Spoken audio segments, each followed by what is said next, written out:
The ISRO launched its 101st satellite EOS-9 aboard the PSLV C-61, but it failed minutes later. The 101st launch was done carrying an Earth observation satellite named as EOS-9 that was to be put in an SSPO. Well, however, we understand the EOS-9 mission could not be accomplished as per the ISRO Chief.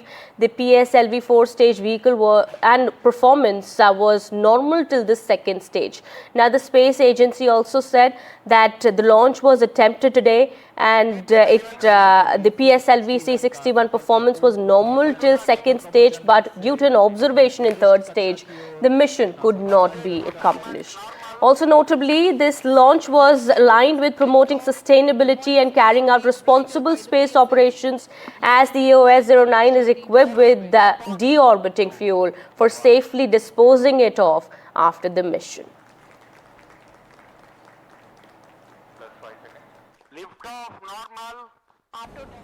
Third stage motor started perfectly, but during the functioning of the third stage, we are seeing a observation and the mission could not be accomplished. After analysis, we shall come back. Thank you.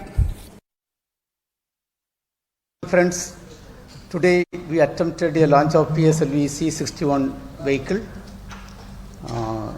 The vehicle is a 4-stage vehicle.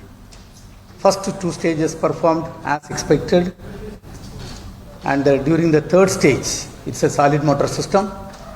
We are seeing observation. The motor pressure, there was a fall in the chamber pressure of the motor case, and the mission could not be accomplished. We are studying the entire performance. We shall come back at the earliest. Thank you. All right, so the statement now coming in from the ISRO Chief after the launch of the satellite could not go ahead. It failed, of course. To talk more on that, my colleague Sam Daniel from Sriharikota, as well as my colleague and NDTV science editor Pallav Bagla also now joins us on the broadcast. Pallav, if I could come to you first. What in your understanding went wrong in the third stage of the flight of this PSLV rocket, and how important was it? Well, it's very hard to figure out what went wrong. A rocket has hundreds of moving parts. The Polar Satellite Launch Vehicle was on its 63rd flight, and in all 63 flights there have been just 4 failures. It has an enviable track record, and ISRO will definitely bounce back. ISRO has a procedure called the Failure Analysis Committee, which will try and figure out what is the root cause for this problem.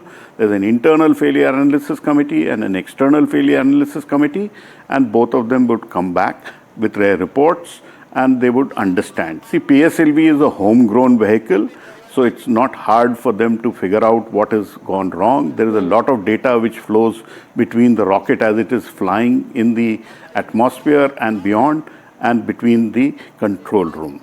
The first and second, the liftoff happened at the perfect time, which is 1 minute to 6 a.m. And then the first and second stages performed of the 4-stage vehicle. The 4th stage is a solid propellant, a solid motor that had a failure, and that has typically not had too many problems, but it's a very tricky stage.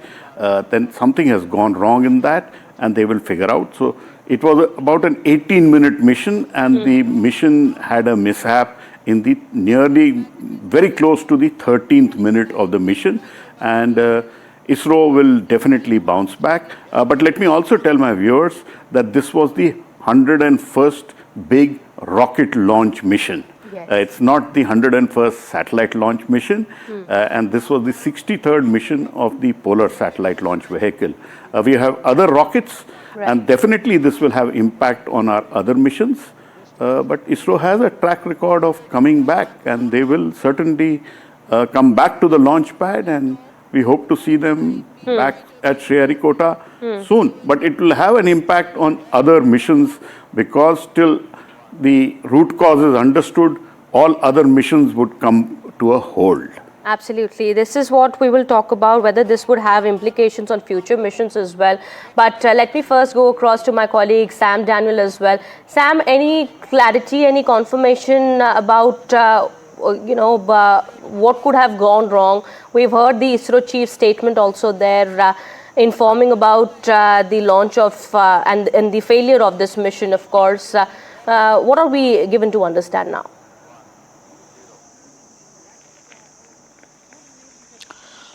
All at the moment we could confirm, based on what the ISRO chief briefed us an hour ago, Kitty, is that there was a fall in pressure in the chamber in the third stage in the solid motor system. And now they would study the entire flight and then pinpoint where things went wrong. Based on that analysis, there could be lessons learned and make sure the other consecutive missions will go smooth. As Pallav said, PSLV has been a trusted, reliable workhorse for the ISRO. And the big question would be its impact on the other scheduled launches through the year.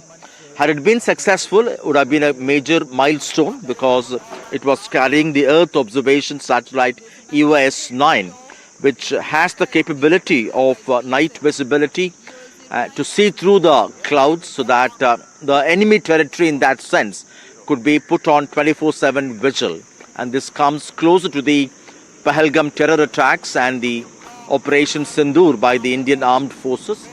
But as Pallav earlier said, even otherwise, India has radar satellites in the orbit.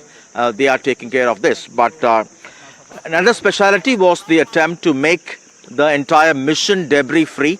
And there was also a team of MPs as part of the Science and Technology Parliamentary Standing Committee who were watching the launch live from the control room. Had this been successful, they would have spoken and would have been really a new milestone in that sense. But still, ISRO has a history of learning lessons quickly and coming back more stronger. That's what scientists say. From the common man's perspective, opinions are mixed. Many welcome it. Many also say this money ought to be used for other pressing needs like quality education and quality healthcare, as many parts of the country are still lacking these things. But these are debates. We'll have to wait for the official statement now in a couple of days or in a week now, based on what ISRO finds to be the cause for this particular unsuccessful mission. Absolutely. All right. Well, to talk more about this, Dr. Rajay Lele, Deputy Director General, MP, IDSA, is also now joining us on the broadcast here. Thank you so much, Dr. Lele, for speaking to NDTV. Sir, help us understand. I mean, we are still awaiting more information and clarity as to what could have gone wrong. But what's your understanding about this? And also help us understand about the heritage of this rocket. I think as far as today's mission is concerned, it's usually never happens that PSLV fails. So definitely this is a shock for all of us who follow ISRO space program for quite some time. If you see the success rate of PSLV, the failure rate of PSLV, it's hardly 4 to 5%. So that's comparable with the rest of the satellite launches which happen all over the world, including even NASA launches. So from that perspective, I will say that yes, this is rocket science. Successes and failures are part of the life. What ISRO chairman in one statement has categorically said that first two stages had performed perfectly all right. In the third stage, which is supposed to be having a solid fuel, there was some problem as far as the chamber pressure is concerned. And I think ISRO only will take some more time to come out with various details about what actually could have gone wrong. But as far as India's radar satellites are concerned, I think it has got a very long history. It has got two aspects to it. One is a strategic aspect associated with these satellites, and other is a civilian aspect associated with this satellite. When we had Mumbai attacks in the year 2028, what famously is known as 2611, after that, there was a realization that India needs a satellite which will offer it imagery 24/7 in all sorts of weather conditions. Hence, we went to Israel because we wanted to have a sensor called synthetic aperture radar, which allows you to have imagery in all sorts of conditions. Hence, the first satellite was taken from Israel that was known as a RISAT-2.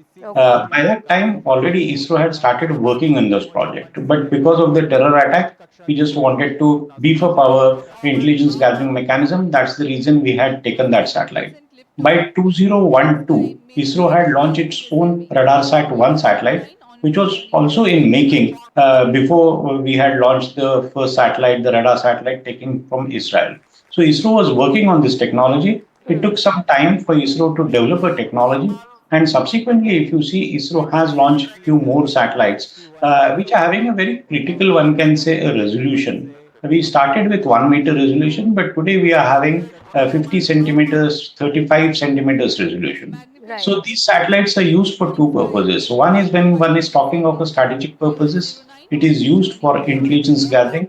It is used for even post-attack assessment also. So what we have seen in Operation Sindoor, that we have attacked the airfields and other things. I'm sure some satellite, not necessarily only a radar site, but some satellite technology must have given the indication to India that how successful the attacks were there. And Indian Air Force had demonstrated that by displaying those imageries on the television channels, Okay. which even we have seen. Okay. So I think this is a work in progress. This satellite would have definitely boosted India's intelligence gathering mechanism.